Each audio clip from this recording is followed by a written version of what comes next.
So first, I'm going to say that I'm not going to tell you what a good question is because I want you to think about for yourself what a good question is. And it varies. There's no way that I can tell any of you what a good question is. Ultimately, I want each of you to become somebody who generates questions naturally and effortlessly because you're solving problems for yourself.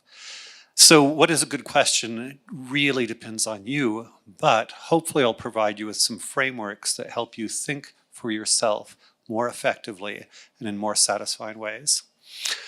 Before getting into the substance of this, I want to connect the whole issue of asking questions directly to AI. And even before AI, there was Google and so forth. But I would say that because these machines can answer just about any question you provide them, sometimes accurately, sometimes not, if you don't ask them the right questions, they will not give you useful information. And I think the future will be for those human beings who are really good at generating their own questions, their own ideas, taking their own initiatives.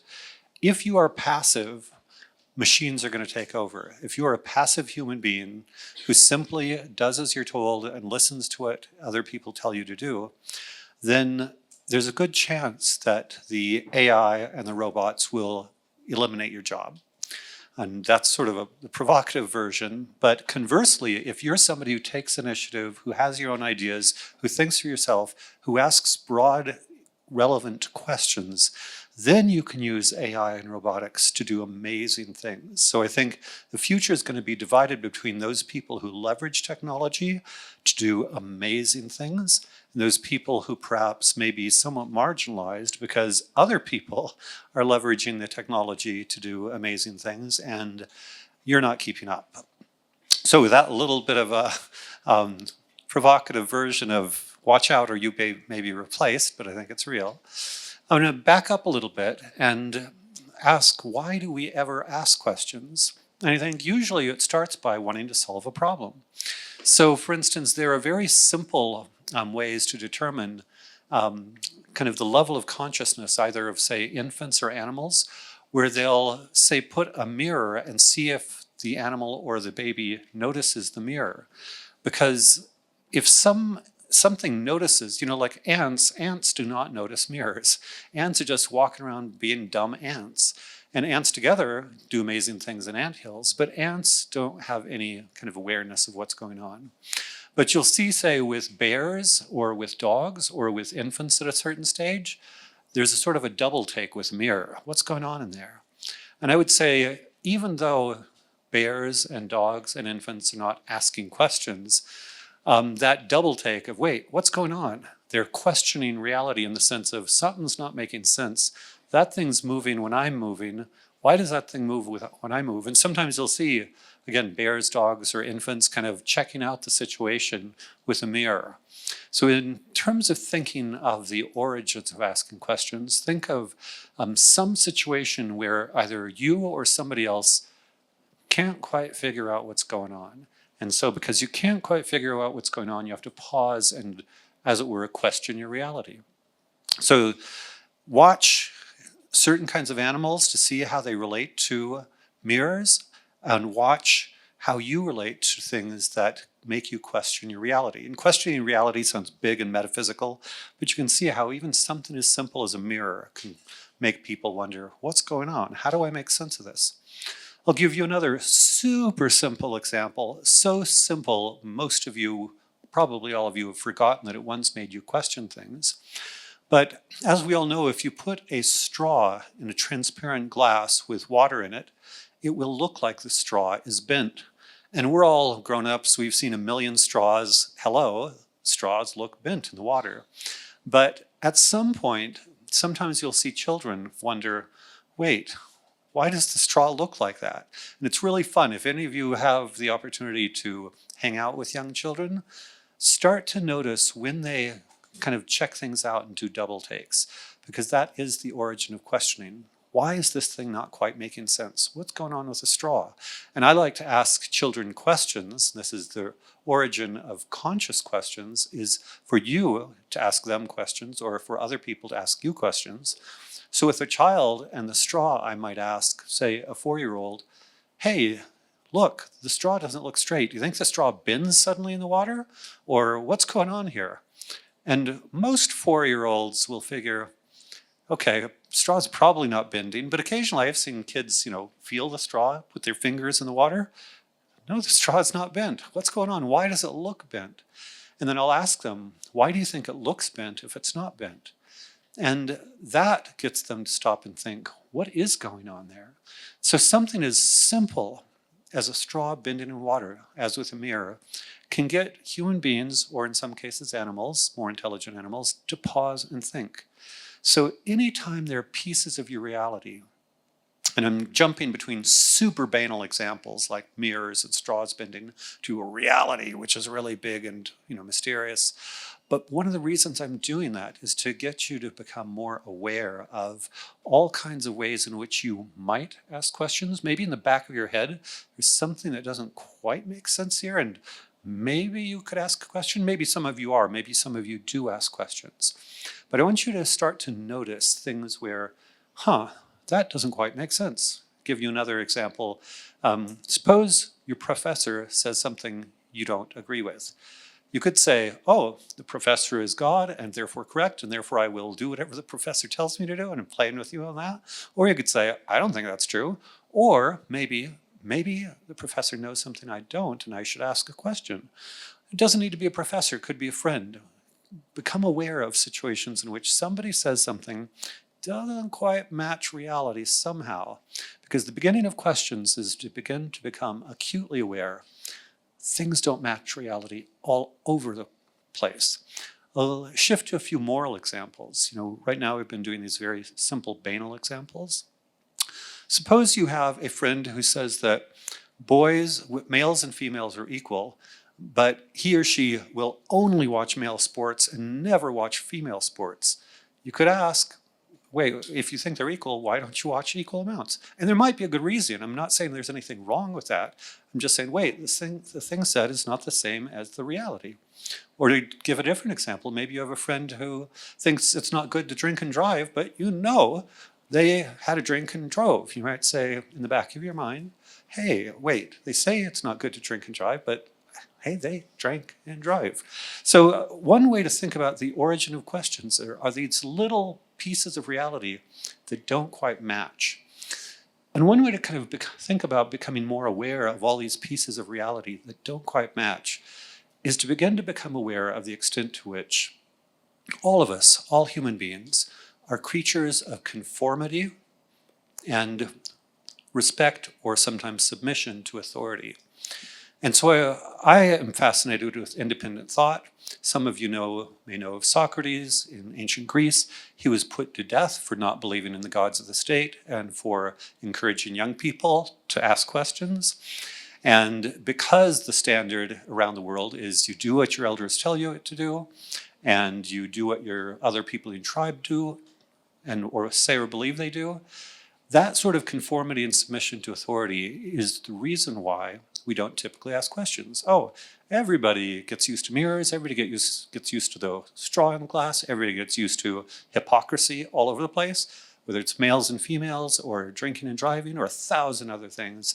I'm sure if you listen to politicians, they say 1,000 things that bear no relationship to the reality. If you look at advertising, you've probably found products that the product said it would do X, you get it, and it does not do X. Lying and hypocrisy are ubiquitous, all over the place, everywhere.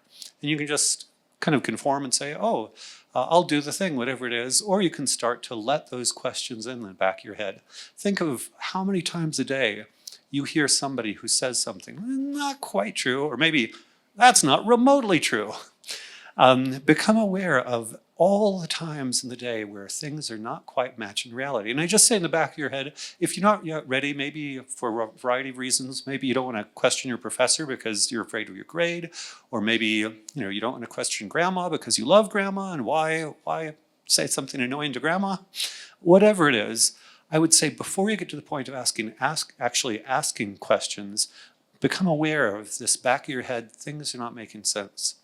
And then the next step is to crave that things do make sense.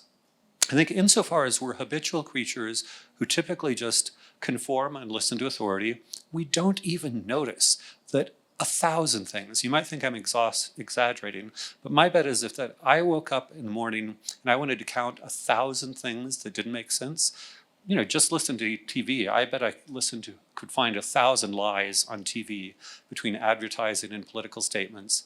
Easy, probably by noon. That's the extent to which there are all kinds of things that just don't make sense out there. And you could say, oh, of course it makes sense. The advertisers want to sell something, so they're going to lie to me, so no big deal. The politicians want to be elected, so they're going to lie to me, no big deal. But part of the question is, do I wish that things did make sense? Do I wish I understood why the thing in the mirror moved when I did? Do I wish that I understood why the straw looks like it's bent, but it's not? Do I wish I understood why people say they believe in, say, gender equality or not drunk driving or 1,000 other things? Politicians will say they care about the poor, whatever. Again, you can think, maybe I should pay attention to the fact that things don't quite make sense. So with that initial framing in mind, I want to now move to the social aspect of this, because again, it's one thing to be all alone in your mind, in the back of your head, thinking sometimes people lie, things don't make sense, something's not quite consistent. I would say a very transformative step is when you have somebody with whom you can discuss something. And I expect all of you on some issue or other kind of thought, that doesn't quite make sense, and then you found another human being who kind of said, yeah, it doesn't make sense. And then the two of you start talking, and pretty soon you've created this new reality. Holy cow, this is nonsense. And you start building reality between the two of you where you realize something that everybody seems to take for granted all day, every day is absolute nonsense, and everybody accepts it. I would say the opportunity to have somebody with whom you can have a discussion is one of the most valuable things on earth. I would say it's a foundation of many deep and fabulous friendships. And of course, initially, if you just find you agree on something where it seems like everybody else disagrees, that's nice, but that's not quite questions, that's not quite dialogue. So the next step is you think you and your friend agree on this, and then you try something else, and gosh darn, that friend doesn't agree with me. They have their own ideas. This person has their own thoughts about this thing. But if you have a certain kind of relationship with a friend, a certain kind of social norm, you can say, hey, I don't quite see why so-and-so says this, but behaves that way. They say, well, I think sometimes there are good reasons. Somebody could explain, they didn't come to your party because their grandmother really is sick, or 1,000 other things. So for me, the foundation of intellectual dialogue, and I call it intellectual dialogue, even if it's about social things, is you are respectful of the fact the other person might have a good reason. So you think this doesn't make sense, but you talk to your friend and, they have a really good explanation. Or maybe even, to go back to the politician or the advertiser, maybe the politician really does have a good reason for why they seem to be a hypocrite. Or maybe the advertiser really did have a good explanation for why you thought something that seemed like an obvious lie was not. Again, I think part of going back and forth in intellectual exchanges is first listening to that voice in your head that, gosh, this doesn't quite make sense. Maybe it's not true. Maybe something else is true. Then you ask the question, and then if it's a receptive person, somebody who cares about you and you trust and respect, and they trust and respect you, then maybe they provide an explanation that you hadn't thought of as to why this actually does make sense. And then you need to kind of question yourself a second time. First, you question the reality that caused you to ask, and then you go to, and I thought I had the right answer, that person was stupid and lying, and whoops, I didn't. There was something else going on there. And so I want you to start to pay attention to this dynamic. Hopefully all of you are having these conversations all the time, just like you're always noticing that things don't make sense. You have lots of relationships with whom you're questioning, discussing, exploring reality. And again, it can be banal stuff like why the person didn't come to the party, or it could be much bigger stuff such as why do most people in public seem to lie all the time? Going to pick on the politicians. I think from a rigorous standpoint, almost nothing politicians ever say is actually deeply, profoundly true.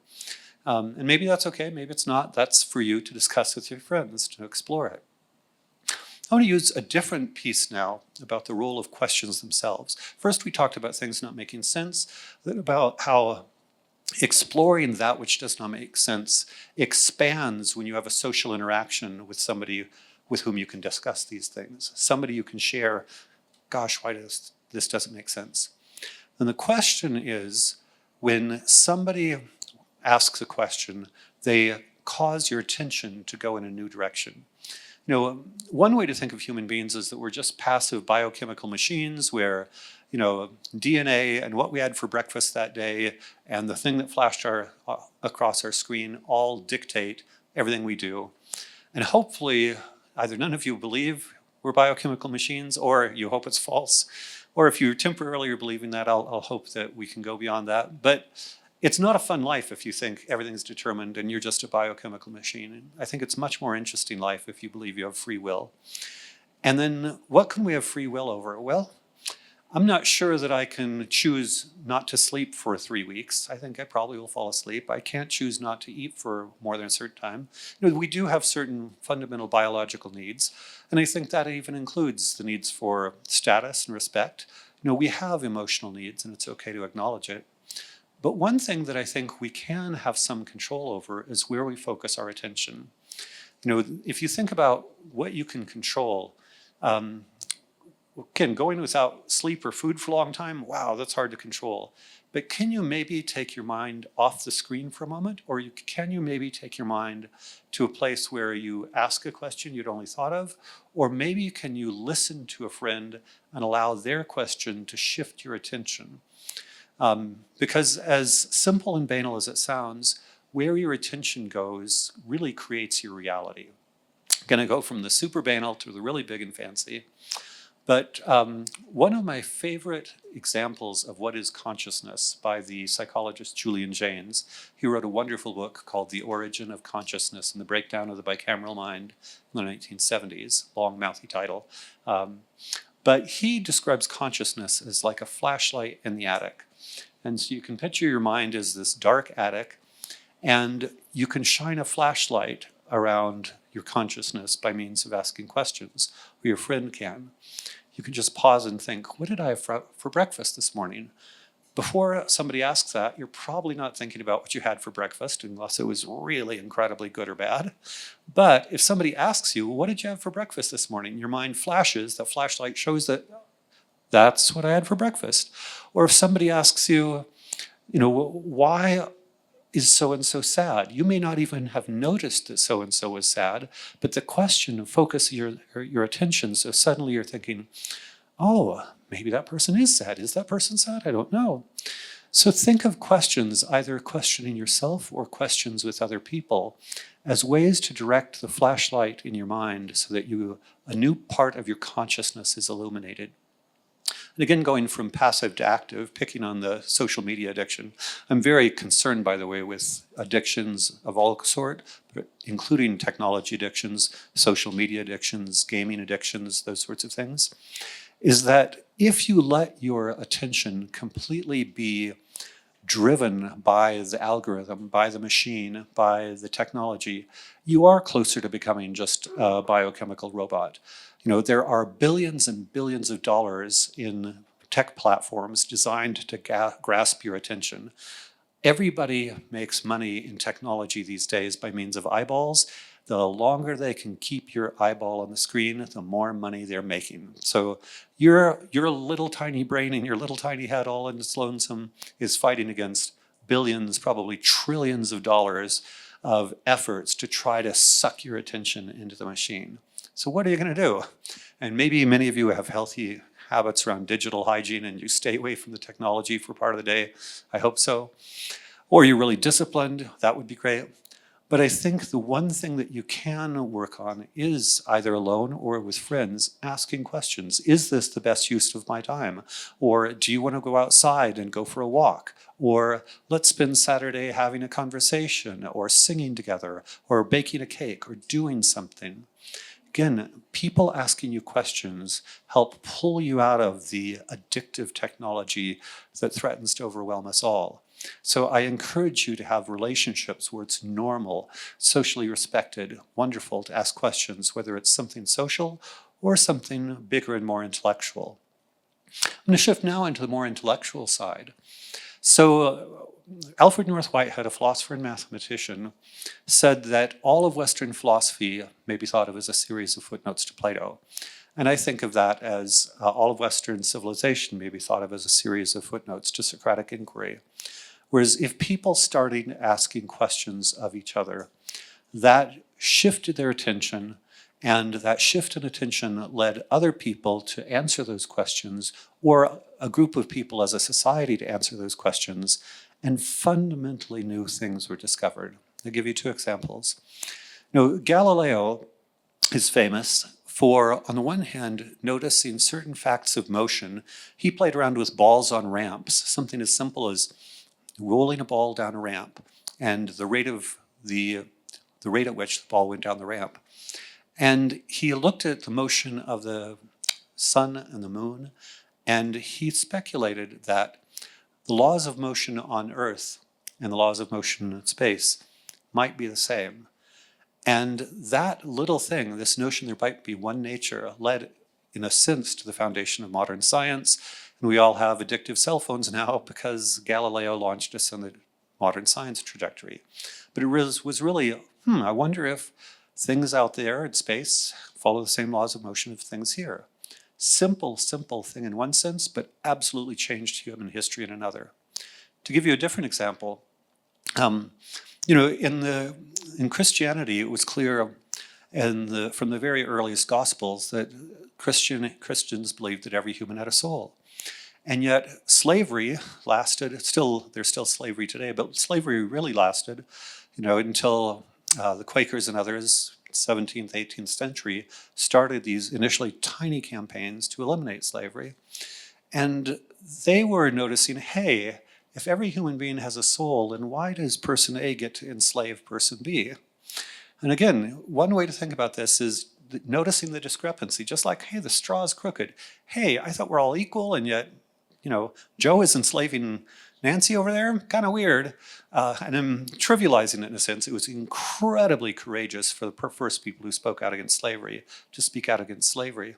But it started with noticing these discrepancies between things don't quite work.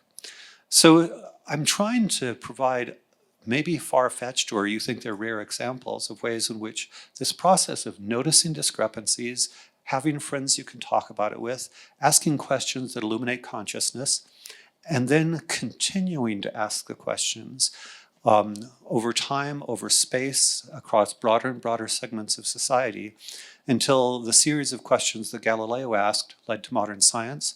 The series of questions that the Quakers asked led to the end of slavery. And we don't know which questions you may ask or may not ask, which conversations you and your friends may have, may not have, that could maybe just eliminate a small injustice in your community, or it could lead to a business discovery that helps your company go from, tiny to big, or changes reality in all sorts of ways.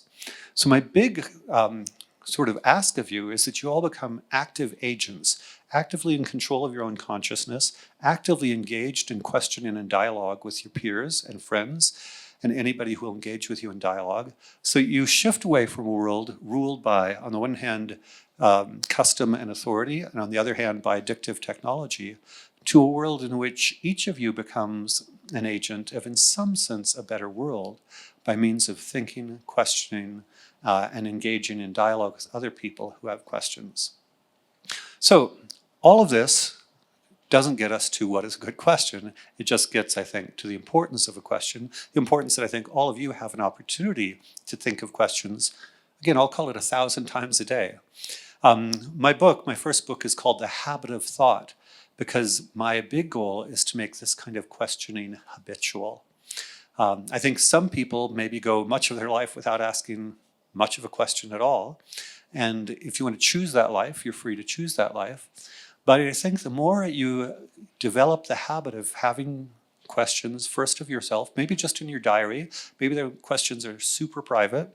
I think GPT takes everything you ask, so maybe there's certain kind of questions you don't want to ask the technology, because then the tech companies own all of your most personal questions. But find ways to ask questions and engage in dialogue and expand your mind, expand your consciousness.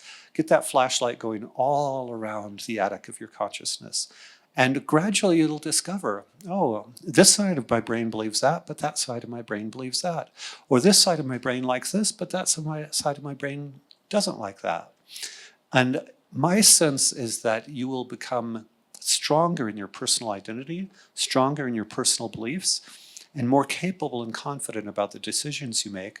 And ultimately, I can't promise this, but ultimately, I think a happier person because you'll be more in charge of your own life. We're flooded with lots and lots of different beliefs and different ways to evaluate the world. In my virtual school last year, I asked a group of 8 and 9-year-olds, how do you know when you're being manipulated? And at the ages of 8 and 9, some of them knew the answer was all the time. That is, every time you get on the internet, somebody's trying to get your eyeballs. Somebody's trying to persuade you of something. You're being manipulated all the time. So if you want to have a chance of fighting against that, you need to spend more seconds than minutes than hours every day thinking for yourself, discussing ideas, becoming more robust in your beliefs. St. John's College, where I actually left Harvard because it was all lectures and I hate being lectured at. My apologies for lecturing, but she required it. I'm going to blame her. St. John's is a class where all classes are taught Socratically. The guides only ask teachers. The tutors only ask questions. They do not lecture at all. It's described as 4 years of having your most sacred beliefs ripped to shreds week after week after week. You read Plato and think he's the dude, and then Aristotle contradicts him, and you think he's the dude, and Aquinas contradicts him, and then you think he's the dude, and next thing you know, Kant is ripping him up. Same thing with, Euclid is the dude, and then, oops, non-Euclidean geometry rips that all up. Science is a matter of constantly changing things. Any system of belief has been changed thousands of times and is constantly being changed.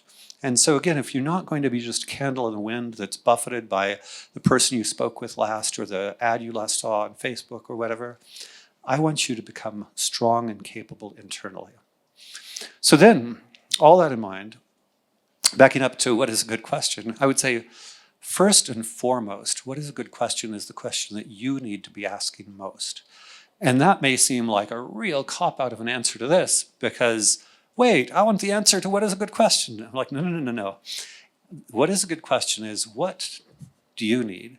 What part of your life is not really being satisfied? Where are you being manipulated? Where are you being cheated?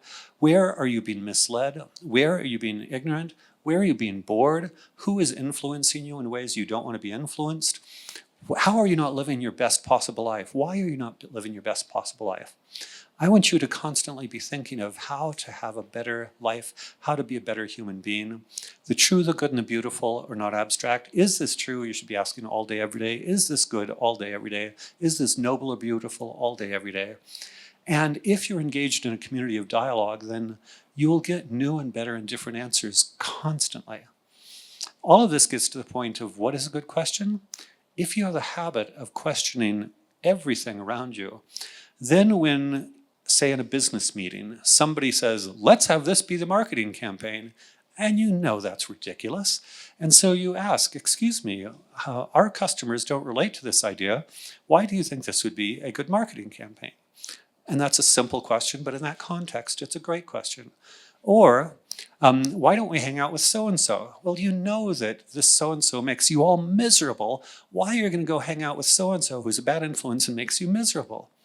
Again, what is a good question involves first and foremost, who am I? What do I stand for? What am I trying to achieve in this life?